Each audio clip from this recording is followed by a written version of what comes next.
Rui, eu queria começar com duas perguntas que ficaram de ontem da análise internacional que a gente prometeu para o pessoal fazer. Do Kissel Goldblum e do Guilherme Ferraz. O Kissel, ele pergunta: sei que é chato, mas você pode responder de novo às pessoas que ainda acreditam que o Ciro deveria ter sido candidato da esquerda nas eleições de 2018? Se o Ciro Gomes tivesse nem com ninguém do grupo dele. Mas se ele tivesse sido candidato, a confusão política de todo o pessoal que votou nele hoje, a desmoralização seria muito grande. Maior do que aconteceu com o fato de que o PT procurou pular por cima do negócio da fraude, com a candidatura do Haddad, muito maior. Porque a candidatura do Haddad, pelo menos, tinha a vantagem de ser uma candidatura do próprio PT, né, que falava que era do Lula e tal. Se eu tivesse apoiado o Ciro Gomes, hoje estaria uma discussão se tem que entrar na base do Bolsonaro, se tem que apoiar o plano de reforma da Previdência, se tem que apoiar a política econômica do Bolsonaro, se não tem que fazer um acordo com o governo Bolsonaro. A gente vê, a ala direita do PT com o Haddad até ensaiou aí um meio acordo com o Bolsonaro, desejou boa sorte e tal, né? Que é aquele negócio para chegar num acordo. Mas isso aí não prospera, porque todo o eleitorado, a maior parte do eleitorado do PT e da base do PT não apoia essa política. Então a pessoa acabou sendo forçada a recuar. O Ciro Gomes não tem a mesma relação com esse eleitorado. O eleitorado, no caso dele, teria sido um estelionato político, se ele recebesse a votação do Lula. E como todo estelionatário, ele não vai prestar contas para a pessoa de quem ele roubou o dinheiro, né? Figurativamente, podemos falar que eu estou acusando ele de ter roubado algum dinheiro que eu não sei de nada, né? Bom, a outra que você já falou, mas eu quero me registrar, se você quer comentar mais alguma coisa, sobre a repercussão da visita do Bolsonaro para os Estados Unidos, né? A repercussão dessa visita para a América Latina. É bem negativa, né? Porque o Brasil sempre foi considerado um país, assim, vamos dizer assim, amigável, né? Sempre tomou partido dos países pobres e tal. Nunca foi um país, assim, alinhado completamente com os norte-americanos ou europeus, embora houvesse esse alinhamento numa certa medida, né? Eu acho que isso daí não vai resultar em nada de concreto, nem a burguesia brasileira acredita. Né? O Estado de São Paulo tirou um editorial falando: vitória sim, mas para o Trump. Quer dizer, é bom citar os setores mais conservadores, porque eles mostram a realidade. De fato, foi um desastre. A repercussão foi desastrosa, né? Nem a burguesia está gostando disso daí. A burguesia está, digamos assim, sendo relativamente tolerante com a política do Bolsonaro, mas... Em última instância, a grande pergunta é a seguinte: por que a pessoa faz isso ou aquilo, né? Toda pessoa que tem interesses, a zelar um país que tem interesse, tem que se perguntar: eu vou fazer isso e aquilo para quê, né? Por exemplo, na viagem do Bolsonaro, o Trump propôs que o Brasil fosse aliado da OTAN, entrasse na OTAN. Para quê? Para que o Brasil precisaria entrar na OTAN? O que ele vai fazer? Vai se defender do Paraguai? O que exatamente que a gente... Isso e é Atlântico Norte, aqui é Atlântico Sul, né? Tem isso aí também. Mas a Colômbia já entrou, né? Aí você teria que, por outro lado, se envolver nessas operações criminosas dos norte-americanos em outros lugares. Quer dizer, é colocar o país a serviço de interesses alheios, né? A gente até entende, embora nós tenhamos uma repulsa total, que a pessoa venda o país. Porque quando você vende, você recebe alguma coisa em troca. Agora, dar de graça... Essa já é uma novidade total, né? A gente lutou durante muitos anos contra os vendilhões da pátria, entreguistas e tal. Agora, aparecer um cidadão que quer dar o país de graça, não vai receber nenhuma esmola.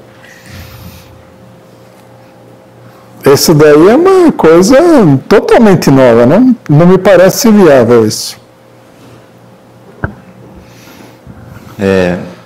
Bom, queria só lembrar o seguinte, que nós temos um tempo limitado das perguntas, então para o pessoal que fizer pergunta aqui no auditório, ser bem preciso, né? Bem conciso e objetivo. Eu que tenho uma pergunta minha, que é sobre essa questão da crise interna do governo, né?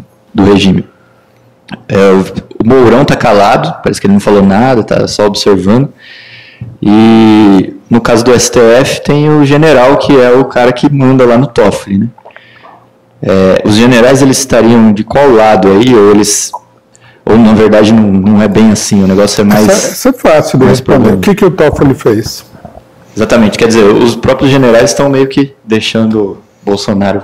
O Toffoli, ele é meio que boneco de ventríloco de um general, né? Se ele falou que vai fazer investigação e tal, os generais estão apoiando isso daí, né? Os generais, ao que tudo indica, estão a favor da política de acabar com esse negócio da Lava Jato. Se eles pudessem, aparentemente, eles tirariam o setor que é ideologicamente de extrema-direita do governo. Só que aí é que está o problema. A grande pergunta não é o que eles querem, é por que eles não fazem, né? E a resposta é um problema complexo. Acho que o pessoal vai ter um pouco de dificuldade de juntar todos os pedaços, inclusive com essa exposição que eu fiz hoje. A resposta é a seguinte: se tirar o Bolsonaro, quem é que tem uma base de apoio para governar?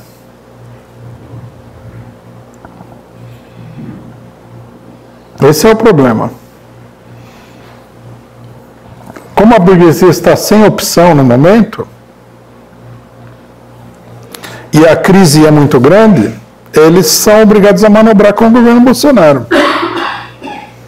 Aí nós temos um governo que virou um governo grotesco, né? O pessoal já está falando que o Mourão é o intérprete do Bolsonaro, né? Então o Bolsonaro chega lá e fala assim: vamos invadir a Venezuela. Daí o Mourão fala assim: não. O que ele quer dizer com isso é que a gente não vai invadir a Venezuela. Que é um negócio muito estranho, né?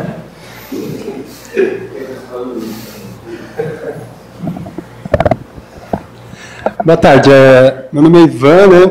E eu queria saber assim, se a gente está condenado a passar 4 anos antes de qualquer coisa, né? Ou se existe alguma possibilidade de, com a saída do Bozo aí, ter uma nova eleição. E, na possibilidade de ter uma nova eleição, sem o Lula no páreo, eles não colocariam outro Bolsonaro? Não, o problema não é tão simples assim, né? As questões políticas, elas têm que ser consideradas de uma maneira bem concreta, né? O que está acontecendo em janeiro, ou melhor, o quadro político, né, de conjunto que você vê em janeiro já não é o mesmo em março. Então, nós não podemos chegar e falar assim: um ano atrás era assim, agora é a mesma coisa. Não tem nada a ver. Nós temos que ver um movimento concreto. Por exemplo, o Bolsonaro foi eleito praticamente como a única opção de toda a burguesia. Tanto que o governo é confuso, porque ninguém sabe o que fazer direito com esse governo, como governar, né? Esse negócio do pessoal ficar desmentindo o Bolsonaro é um sintoma de que é um governo muito desajustado, sem coerência, sem eficácia e tudo mais. Então nós temos que colocar o seguinte: se o Bolsonaro era a única opção, né? Se o Bolsonaro continua sendo a única pessoa no interior da burguesia que tem uma base social na qual ele se apoia, o que é que vai acontecer se o Bolsonaro fosse forçado a sair do governo? A resposta é muito simples: um enorme aprofundamento da crise. Por isso que o pessoal, os porta-vozes mais tradicionais da burguesia, que não são apoiaram o Bolsonaro, mas não são bolsonaristas, eles olham e falam assim, esse ministro, eles praticamente falam assim, esse ministro é um idiota, aquele outro não sei o quê. Mas se eles acham que o governo é tão ruim assim, por que eles não tiram o governo? Por que eles não falam, vamos tirar esse governo, pô. Vamos botar o Mourão para governar outra pessoa. Porque eles sabem que não é viável. Que isso daí poderia levar a uma crise muito grande. Para ajudar a compreender esse problema da crise do governo. Quando, diante do ataque que é feito ao Bolsonaro, a defesa mais eficaz do Bolsonaro é feita nas redes sociais. Estamos de acordo com isso? Os grandes órgãos da imprensa, que são obrigados, inclusive, a ser críticos de determinadas coisas do Bolsonaro, eles têm um papel relativamente secundário na luta política direta. Pode ser que a Globo influencie setores muito atrasados e tal. Mas nem a Rede Globo, nem a Bandeirantes, nem a Folha de São Paulo faz uma defesa enérgica do governo.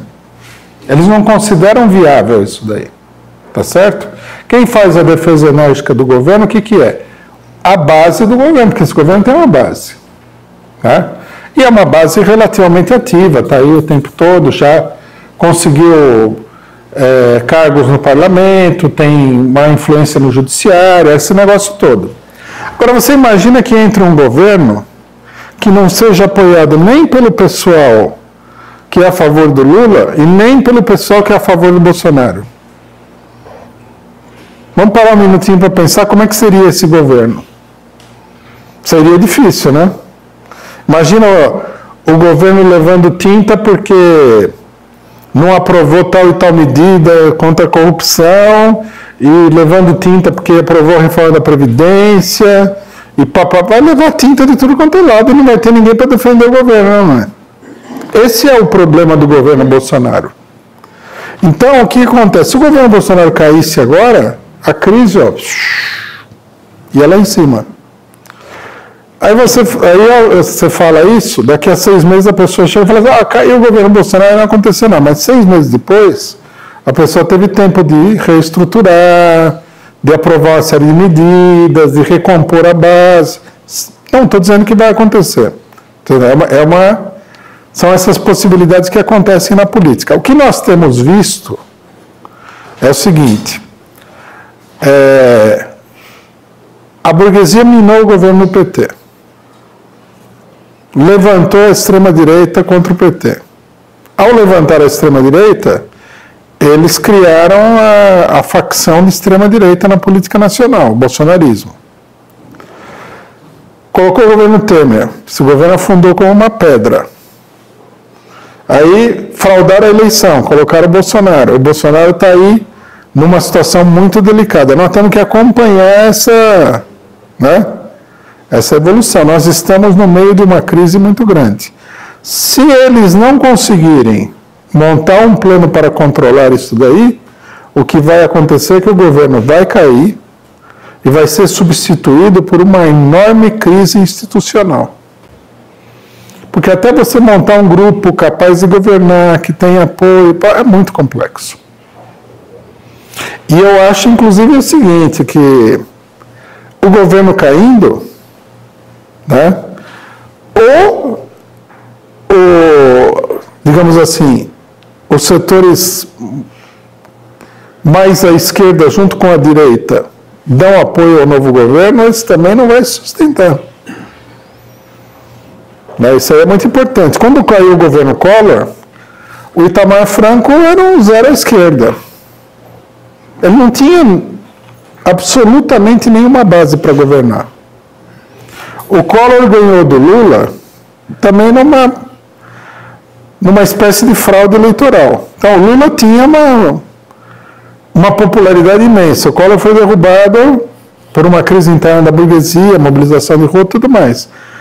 Caiu o Collor, que é o governo que a burguesia tinha colocado lá, e ficou aquele vazio. Só o PT tinha condições de governar. Inclusive, a impressão que se tinha naquela época primeiro que o PT teria condições de controlar o governo Itamar Franco. E segundo, que a hora que viessem as eleições, o PT iria ganhar. Quando vieram as eleições em 94, o Collor caiu em 92. Quando vieram as eleições em 94, o Lula começou a eleição com 60% na opinião, nas pesquisas. Imagina só, começou com 60%. Então, o quadro seria um quadro extremamente grave, né? É grave, porque o governo Bolsonaro não está indo para lugar nenhum nesse momento aqui, né? A crise aumenta todo dia, briga interna, tudo. Não, só uma coisinha. Diante da possibilidade do governo cair, a gente teria que exigir eleições diretas, com a presença do Lula, lógico. Agradecer também o superchat aqui do pessoal da Carolina Silva, do Ronaldo Gavlinski, da Nívia Souza da Silva, que diz: melhor análise política não há, parabéns e gratidão, Lula livre. Agradecer também o EM, que mandou um superchat e disse: parabéns pelo trabalho, Rui Costa Pimenta. Agradecer o Ernesto Abdala Filho, também pelo superchat, a Maria Sol, pelo superchat, e o Dorico Zima, que diz, ele faz um comentário: conhecido meu é sargento do Exército e me disse ontem que os militares de baixo estão todos fechados com o governo e que isso se deve à Previdência. E diz que os generais sabem da politização deles. Eles estão fechados com o governo. Se deve à Previdência, mas não a situação que tem agora, né? Eles estão acreditando que a situação deles vai ser resolvida. Bom, também agradecer a Janaína Rosa. Ela faz o seguinte comentário no superchat: Rui, minha filha te adora, ela tem apenas 2 anos. Disse que vai te chamar para o parabéns dela. Rui, na sua opinião, qual a contribuição da obra de Gessé Souza sobre as classes sociais para a esquerda brasileira? Bom, é uma pergunta complicada de responder em 1 minuto, né? Só vou destacar o seguinte: a metodologia do Gessé Souza, ela é uma metodologia culturalista, né? Não é a mesma que a nossa. A nossa é uma metodologia que se apoia na análise econômica, ou seja, das classes sociais. É diferente da dele. Eu acho que você, com uma análise culturalista, você pode obter alguns resultados corretos, mas manter a coerência de toda a análise social do país e tal, sobre uma base de uma análise de cultura, é muito complicado. Eu não acho que seja viável, não.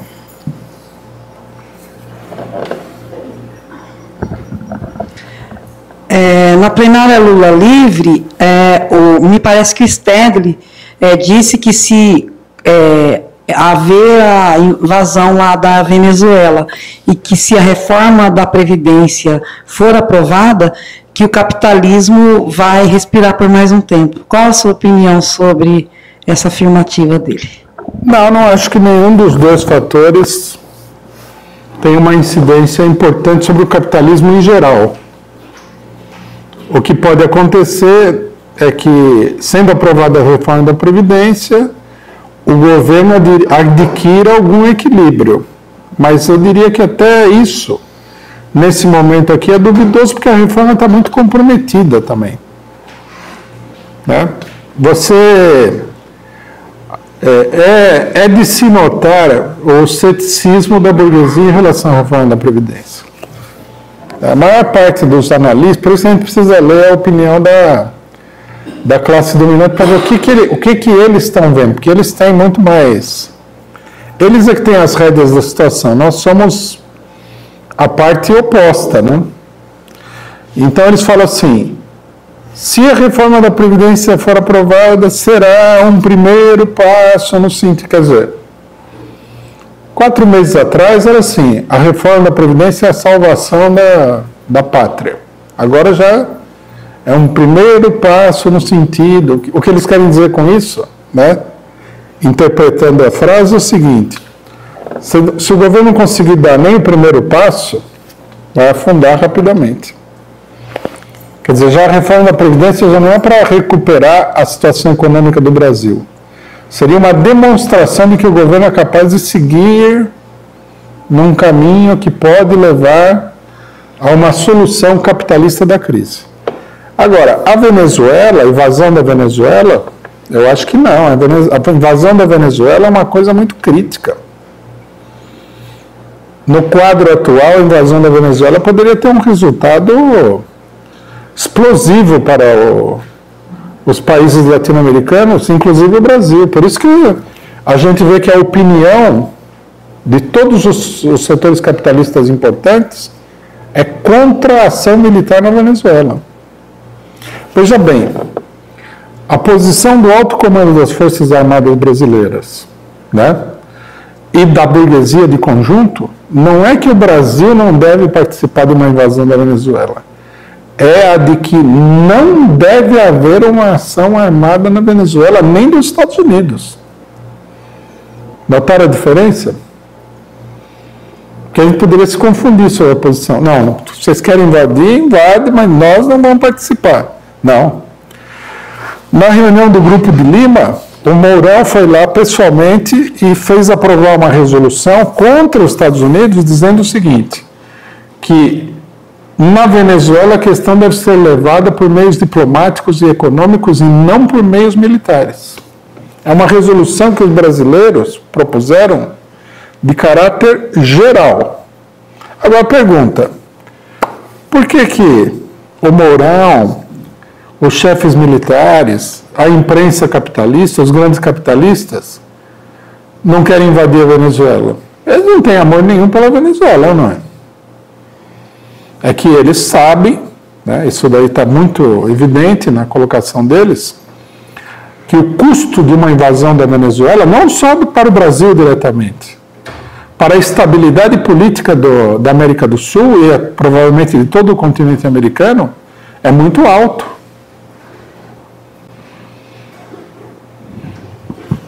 Se a gente olhar a história da América Latina, nós vamos ver que as invasões norte-americanas e os golpes de Estado, eles não conseguiram uma estabilidade real para o continente. Por exemplo, um dos fatores que mais criou o clima para a Revolução Cubana foi a ocupação militar da Guatemala. Golpe de Estado com a ocupação militar na Guatemala. Isso daí incendiou o continente. Se a gente pegar a biografia, os escritos do Che Guevara e do Fidel Castro, pode ver que a Guatemala era um ponto muito importante da crise latino-americana. E Guatemala é um país muito pequenininho perto da Venezuela. É um país da América Central, um país que os norte-americanos estão acostumados a maltratar muito, né? Guatemala, Nicarágua, El Salvador, Honduras. Né? Os norte-americanos tratam esses países aí como se fossem uns verdadeiros escravos deles. Agora, você imaginou a invasão na Venezuela? País desse tamanho? Eu acho que o problema não é tão simples assim. Agora, a questão não é você arrumar uma solução para o capitalismo brasileiro. Eles precisariam arrumar uma solução para o capitalismo mundial, né? Porque o Brasil não é um país que determina os rumos da economia mundial. Ele pode ser um fator de crise num dado momento. Pode ser, junto com outros países, um fator que ajuda a recuperação do capitalismo. Mas não é um país decisivo. O problema é o que vai acontecer na Europa, o que vai acontecer nos Estados Unidos, né? E até agora o pessimismo impera. Eu acho que nós não estamos numa etapa em que vai haver recuperação. É uma visão muito negativa do pessoal. Bom, nós vimos aqui, quando o Bolsonaro assumiu, tinha um pânico geral, né? Parecia que o Bolsonaro ia transformar o Brasil na Alemanha nazista. A posição do PCO foi a seguinte: Bolsonaro é um governo perigoso, mas tudo será decidido, né, no enfrentamento entre as classes sociais, as contradições internas do governo, como ele consegue superar isso daí, e a luta contra a população. Bom, a gente vê pelas essas pesquisas confusas de opinião que a luta contra a população ele está perdendo nesse momento, embora não tenha havido nenhuma grande mobilização. No ato de ontem, o Wagner Freitas votou, né?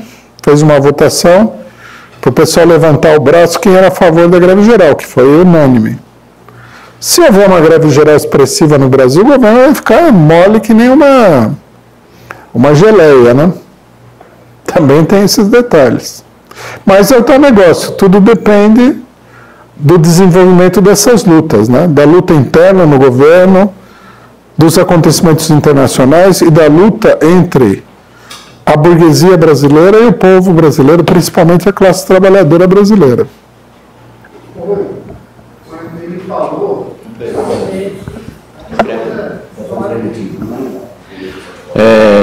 Agradecer o superchat também aqui da Mônica de Alencar Ribeiro, do Antônio Cláudio Vituriano, que diz: salve pessoal, vida longa, Rui Costa Pimenta, melhor analista da esquerda nacional. Também agradecer o Renê da Silva Bastos, o Kissel, que mandou de novo hoje um superchat com a mesma pergunta de ontem, obrigado. Também agradecer o José Osinaldo Alves de Sena, a Andréia Diniz e o Jardes Tenório Barbosa, que diz: viva o socialismo. Eu queria fazer uma pergunta aqui também de outro superchat, que é bem específica, eu não sei se dá tempo de responder, do Sérgio Powell, acho que é assim que fala. Qual a diferença entre os partidos PCO e UP? UP, eu acho que é a Unidade Popular, que é um partido que o pessoal do PCR está tentando legalizar, se não me engano, é esse. Precisaria saber exatamente de quem que eles estão falando, né? Bom, e fazer mais uma... Se é o PCR, a diferença é grande, né? Principalmente ideológica, porque são partidos stalinistas, né? Bom, vamos lá, mais uma pergunta aqui do desculpa aqui, Lília Lima Andrade. Muito obrigado pelo superchat. Ela pergunta quais as possibilidades reais de reverter a votação da reforma da Previdência. A mobilização popular de fato consegue paralisar a votação? Bom, dependendo do tamanho da mobilização, você pode ter muitos resultados, né? Nós vimos aí, por exemplo, a mobilização na França forçou o governo a aprovar uma série de leis retificando alguns aspectos da política. Foi uma manobra, eles não tocaram nos aspectos essenciais, mas você vê, uma mobilização sem nenhuma direção, tá? Forçou o governo a recuar. Em outros lugares a gente viu uma mobilização que botou o governo abaixo. Então, tudo depende da própria mobilização. Tudo é possível nesse sentido, né? Quanto mais intensa a mobilização, maiores os resultados. Nós também não podemos ser assim. Então, nós somos a favor da revolução.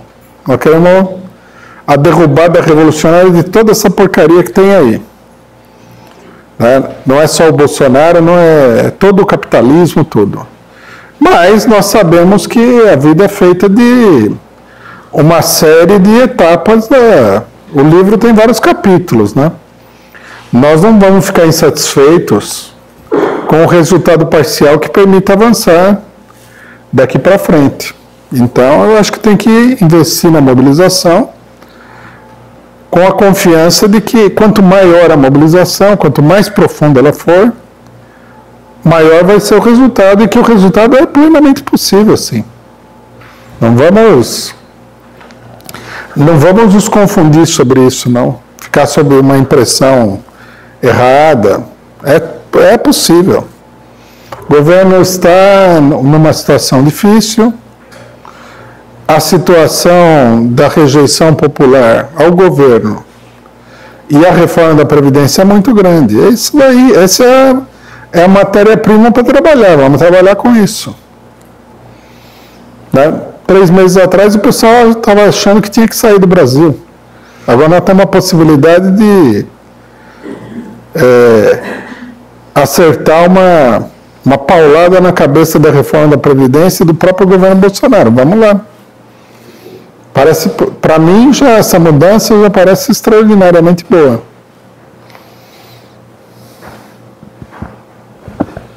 Após um verniz de governos conciliadores, mas de um caráter mais libertário, foi reacendido aquele ideário de uma América Latina forte, soberana, né?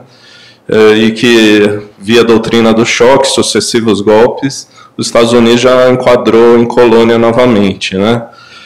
E frente à precarização das classes trabalhadoras, essa via que você está mencionando da mobilização, tirando manifestações mais espontâneas, que nem o carnaval e tal, parece um pouco sufocada e difícil de decolar, né? Que nem a gente viu no 8 de março, ontem. E como você pensa, já que eu tenho essa posição, e talvez você me eduque no sentido contrário, né?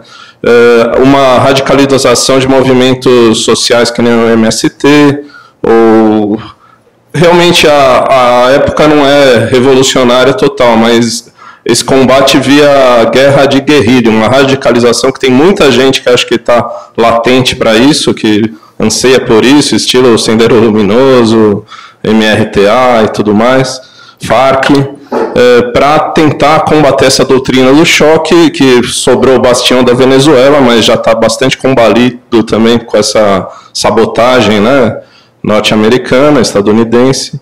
E como você vê essa via, e me eduque, se você acredita, como parece, no caráter da mobilização, essas manifestações que parece que não decolam, né, talvez pela, que nem eu falei, precarização e desunião da classe trabalhadora, que só volta a ecoar em carnaval, né, que é interessante, mas não decola em outras situações. Então, né, não sei se eu entendi bem, né? Você falou como é que a gente veria, por exemplo, uma coisa tipo Sendero Luminoso ou FARC. Eu acho que lançar uma operação como essa nesse momento seria um erro. As condições não estão dadas para isso daí. Isso daí é um erro que a esquerda cometeu em várias oportunidades de avaliação da situação política.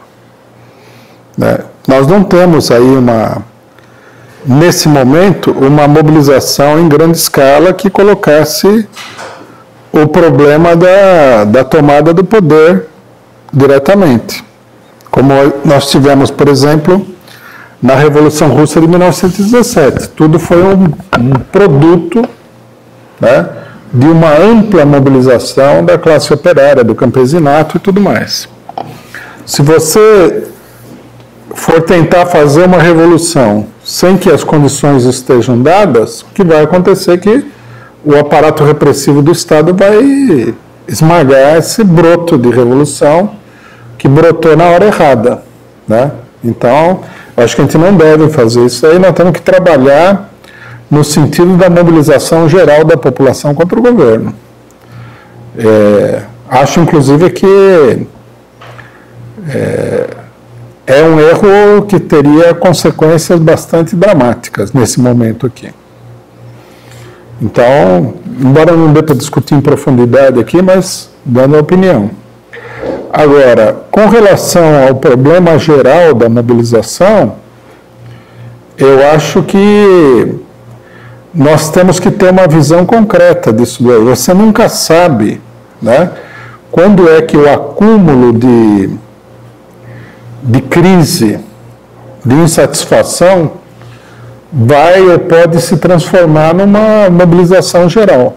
É difícil de prever isso daí, né? Por exemplo, esses dias eu estava comentando que um pouco antes de chegarem as notícias da Revolução Russa, Lenin estava morando em Zurique, na Suíça, E ele comentou com alguém, eu escrevi uma carta, agora não me lembro, onde ele falava assim, talvez a gente não veja a revolução socialista. Quer dizer, é difícil. Como é que ele ia saber que a situação já ia chegar naquele ponto? É uma avaliação muito complexa de fazer. O que nós temos que prestar atenção é o seguinte, no Brasil há uma crise que se aprofunda. Não há uma perspectiva clara de superação dessa crise. A burguesia, quando fez as eleições, ela estava depositando todas as suas expectativas na reforma da Previdência. Agora já ficou claro que essa expectativa, que a burguesia não sabe como é que a coisa vai ir. Eles estão numa política de administrar a crise, não balançar demais o barco, né, controlar as loucuras do Bolsonaro, tomar determinadas medidas, mas é uma situação completamente incerta. Nós temos dezenas de milhões de desempregados no Brasil. A miséria está aumentando por causa dos ataques que já foram feitos desde a época do Temer, contra as limitadas reformas sociais do PT. Essa é uma matéria explosiva. Você vai criando uma situação explosiva. Agora, da situação explosiva até explodir, é difícil. Vai explodir? Isso que a gente não sabe, né? Não depende também muito da direção. Então, só explicar mais uma coisa. Não depende também muito da direção. Em geral, as grandes mobilizações, elas acontecem, inclusive, principalmente, quanto menor a cultura política do país, da classe operária do país, do povo, mais elas acontecem à revelia das direções. É muito comum isso daí. Você vê, por exemplo, a questão do Haiti. O povo está sofrendo aí uma situação de penúria há muito tempo, né? Aí agora, um incidente lá, tocou fogo no negócio, o país foi completamente desestabilizado. A grande pergunta, eu acho que a pergunta, o dado objetivo é o seguinte, o Haiti é um caso totalmente excepcional ou ele é o ponto mais vulnerável de um conjunto de países que estão sofrendo do mesmo problema?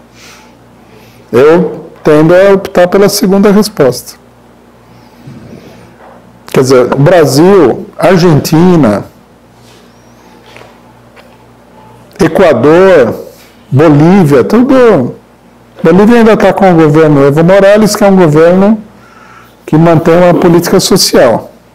Mas, de uma maneira geral, pela economia, a situação ela se transforma numa situação explosiva. Outra coisa que não dá para calcular é o que aconteceu na França. Porque a coisa pode não começar no Brasil.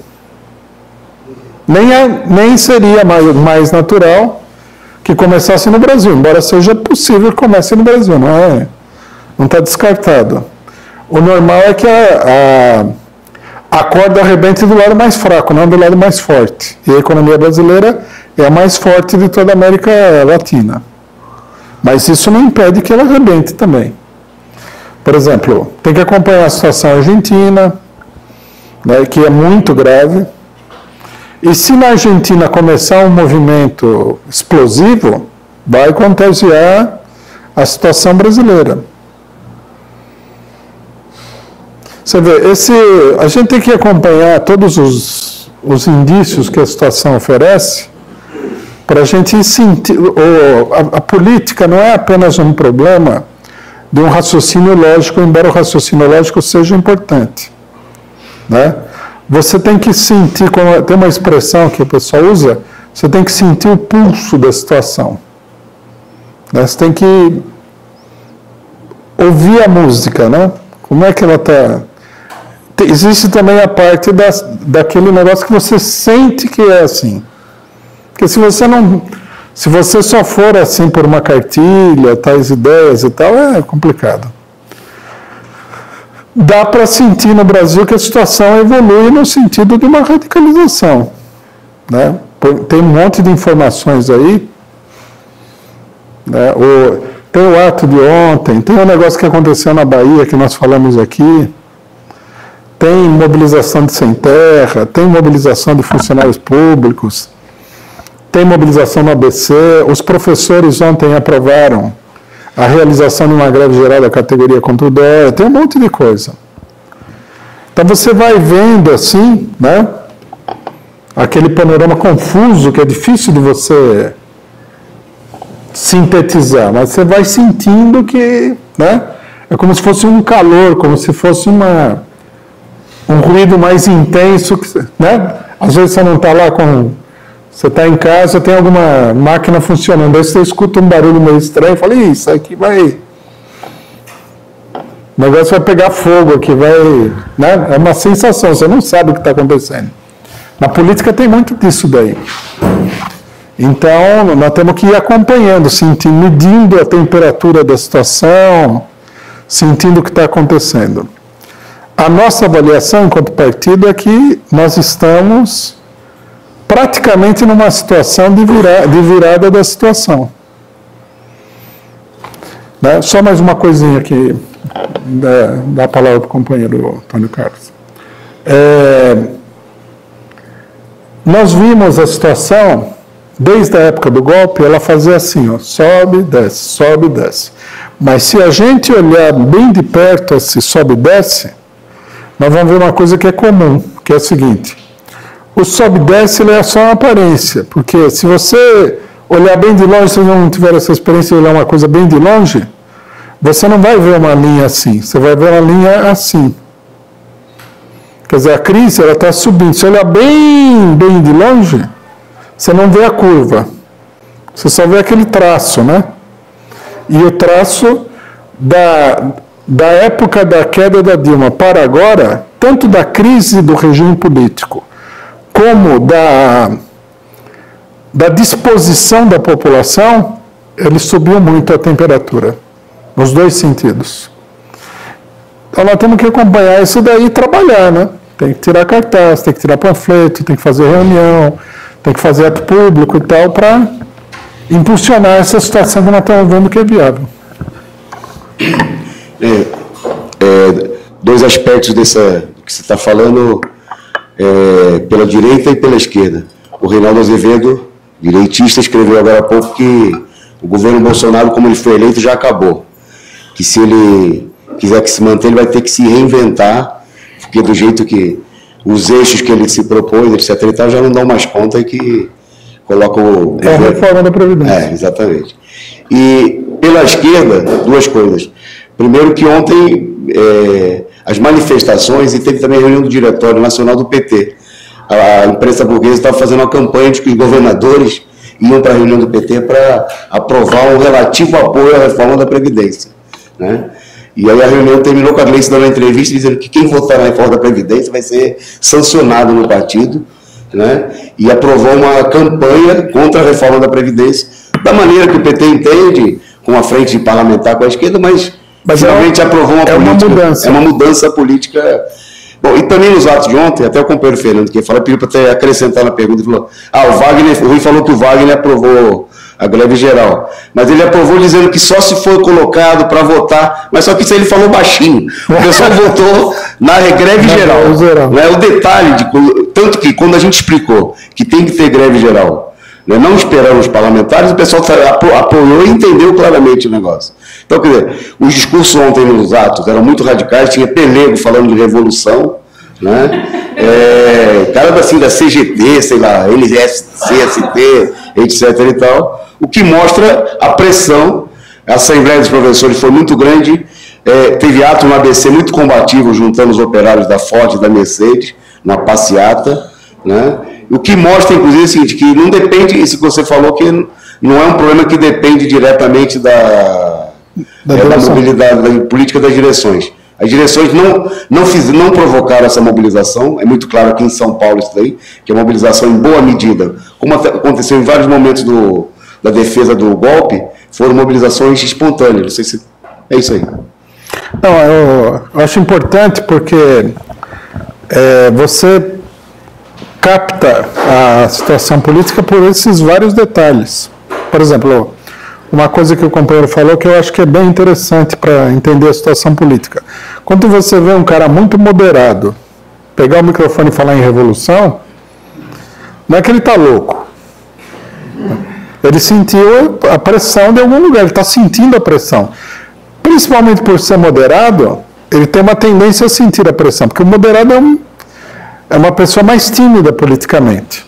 Se você pegar um radical, o cara toda hora vai falar em revolução, mesmo quando o pessoal está todo em casa dormindo. Mas o cara moderado vai falar nisso quando ele sentir que tem um ambiente muito favorável, né? Esse dos governadores também, eles organizaram um movimento para apoiar a reforma da Previdência. E voltaram totalmente atrás, porque eles estão sentindo que o negócio é contra. Quer dizer, nós temos que sentir essa situação, a partir de uma série de detalhes. Não dá para você fazer uma análise acadêmica e falar, não, agora o país vai entrar numa crise revolucionária, vai explodir tudo. Você tem que ir vendo. É uma coisa que faz parte, já nem tanto da atividade intelectual, como da atividade política prática. Né? Você vê como as pessoas começam a reagir, o tom da manifestação, o que o pessoal aplaude na manifestação, o que eles não aplaudem, quem que está na manifestação, né? Onde é que essas manifestações estão acontecendo. Às vezes o tamanho é importante, mas às vezes você pode ter uma grande manifestação e ela ser muito moderada. As de ontem não foram muito grandes, mas elas foram expressivas do ponto de vista da tendência geral do pessoal a se mobilizar. Né? Eu acho que nós temos que ir para a greve geral, para a propaganda da greve geral. Né? A política tem que ser feita em cima da realidade, e a realidade está mostrando o caminho. A gente não pode inventar, não podemos chegar aqui e falar, eu quero que aconteça isso, tudo bem, mas isso aí é possível, há uma tendência, as condições estão dadas, tem que perguntar isso daí. Não, 15 segundos. E ontem esses atos foram os atos que colocaram na rua fora Bolsonaro. Isso eu queria destacar porque a gente viu no carnaval de maneira despolitizada. Aí Bolsonaro vai tomar naquele lugar. Ontem, as manifestações em São Paulo, a principal palavra de ordem era Lula livre e fora Bolsonaro. Era apoiado por todo mundo. Teve sindicalista pelego que gritou fora Bolsonaro e a multidão acompanhou também. Esse é um dado bastante significativo. Bom, eu vou ler o superchat porque a gente está com o horário super estourado. Vou passar para a última pergunta aqui do auditório. Mas eu vou agradecer a todo mundo, pedir desculpa que a gente não vai conseguir fazer todas as perguntas que tem aqui. Não só do superchat, mas do chat em geral. Mas eu vou agradecer aqui ao Ricardo Lacerda pelo superchat. Também ao Rodrigo X486. Ao João Mário, José Osinaldo Alves de Sena, André Diniz, ao Rangel José Alcântara Rodrigues, bom, e ao Juraci Garcia também, que contribuiu com o superchat. Aqui nós temos um comentário da mobilização do Rio de Janeiro, falando que foi tranquila. E tem uma pergunta também, mais polêmica, perguntando se o movimento operário na Argentina está à frente do Brasil. E antes de passar para você, só lembrar que o pessoal lá de Brasília assiste todos os sábados, eles assistem a análise política lá presencialmente, passa no telão a análise, então você pode ir na sede do PCO, lá em Brasília, e assistir a análise política. Também no Rio de Janeiro, na Rua Taylor, 47, lá na Lapa, na sede do PCO, Centro Cultural Benjamin Perret também, o pessoal assiste a análise política da semana no telão, vocês estão convidados a participar. Bom, não sei se vai querer responder essa da Argentina, senão eu vou passar para... Não, eu acho que é um equívoco tradicional, não é, o movimento operário argentino não está mais desenvolvido que o Brasil. Aqui o Brasil, um índice do desenvolvimento da classe operária era o fato de que os brasileiros elegeram um presidente que é um sindicalista, que é o Lula, e que o Lula se reelegeu e elegeu 2 vezes o seu sucessor. E quase por pouco ele não ganha a 5ª eleição no meio do golpe. Quer dizer, tudo bem, você pode falar que a política do Lula não é uma política operária, classista, etc. e tal, é uma discussão, mas que o voto no Lula é um sinal, né, do enfrentamento entre a classe operária e a burguesia, é um sintoma disso, não há dúvida nenhuma. Nesse sentido, o Brasil é o país politicamente mais desenvolvido de todo o continente, inclusive.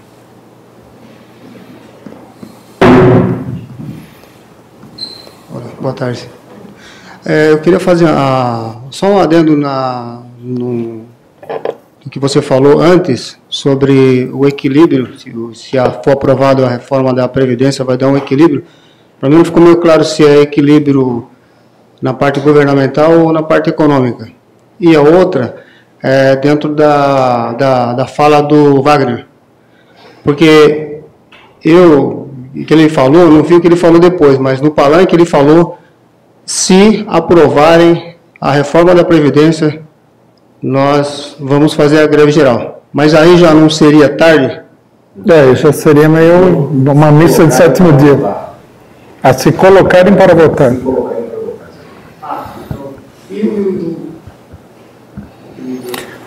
O problema é o seguinte, a política da burguesia, não vamos confundir com as soluções possíveis para a crise econômica brasileira. Muitas soluções. Né? A política da burguesia é muito simples. Eles querem mostrar para os investidores estrangeiros, especuladores estrangeiros, que o Estado brasileiro é capaz de garantir uma situação econômica estável para a remuneração dos investimentos especulativos no Brasil.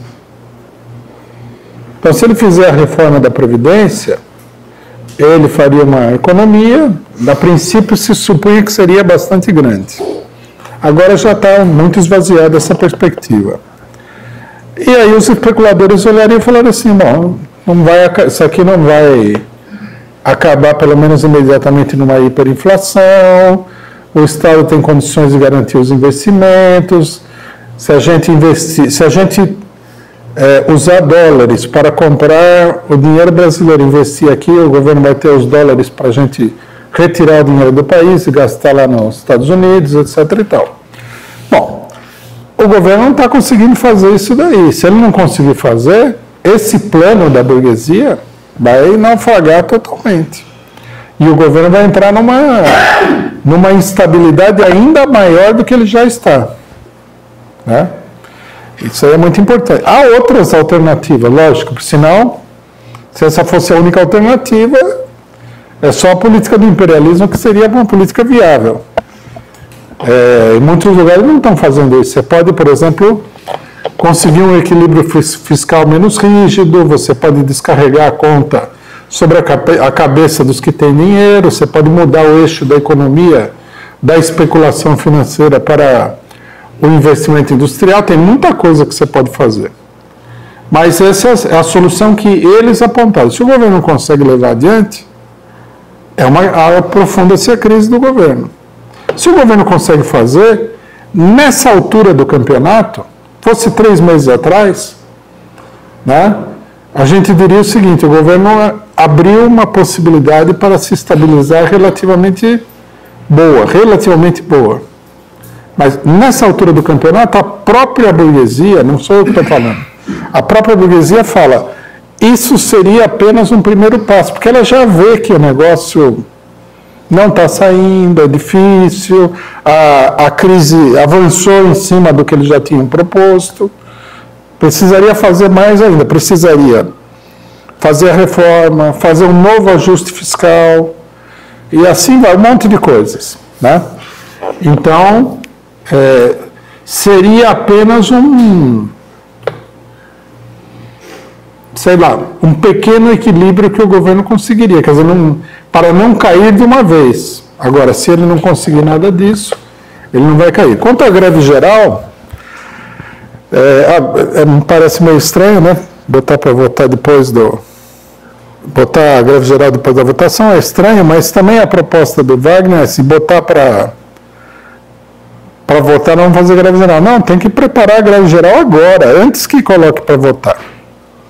Tem que fazer uma greve geral antes do voto, contra a reforma da Previdência, e falar, se colocar para votar, o país vai pegar fogo.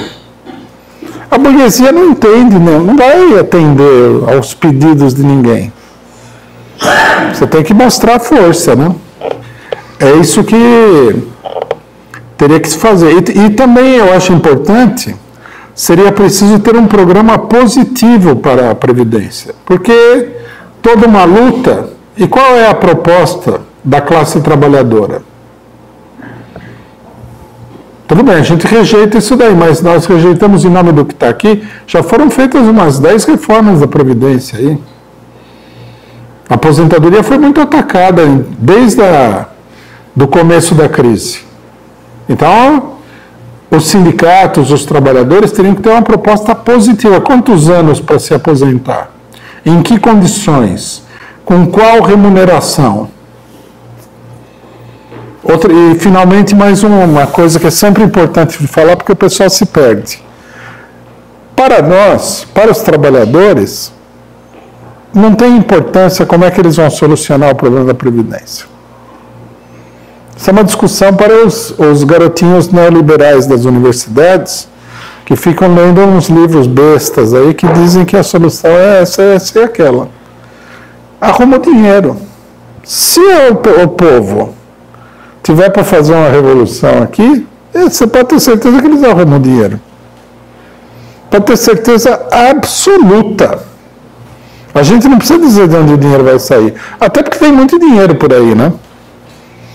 Tira dos capitalistas, tira do exportador, do importador, tira dos militares, tira dos juízes. Tira de todo mundo e dá para o trabalhador, que é a maioria do povo. Ah, mas como é que você vai equilibrar o orçamento? Não sei, não sou eu que estou no governo. Vocês que estão fazendo o negócio. Agora, eles fazem o negócio do jeito que eles gostam e a gente tem que dar uma solução dentro dos parâmetros que eles querem estabelecer? Não, muito obrigado. É como um trabalhador numa fábrica. Você chega lá e fala, quero aumento de salário. Daí o patrão vem e fala assim, não é possível, o orçamento da empresa não comporta e tal. Você acha que o trabalhador vai discutir a administração da empresa com o... Fala, o problema é seu, pô. Arruma o dinheiro aqui e paga o salário. Eu participei de uma greve uma vez que os trabalhadores eles estavam com salário atrasado, um monte de problemas, né? Aí o patrão ficava enrolando os operários com uma conversa de que a empresa estava em dificuldade e tal. Mas aí sempre tem aquelas pessoas que acabam filtrando informações que não eram para chegar no ouvido dos operários. Aí chegou a informação de que esse patrão que estava em grandes dificuldades tinha acabado de comprar um iate. Ixi, a hora que o pessoal soube do iate, estourou uma greve lá, o pessoal queria tocar fogo na fábrica. Por isso a gente não deve. Não tem dinheiro mesmo, e agora? O que a gente vai fazer? Olha o meu bolso, aqui está vazio e tal. O dinheiro está na Suíça. Eu não sei o que eles falam que não é possível dar aposentadoria para o pessoal. Mentira. É tudo mentira. E também a gente não tem que se preocupar com isso. Eles que se virem lá, pô. Quem elegeu o Bolsonaro? Foram os trabalhadores? Não, foram os patrões. Então agora se vira.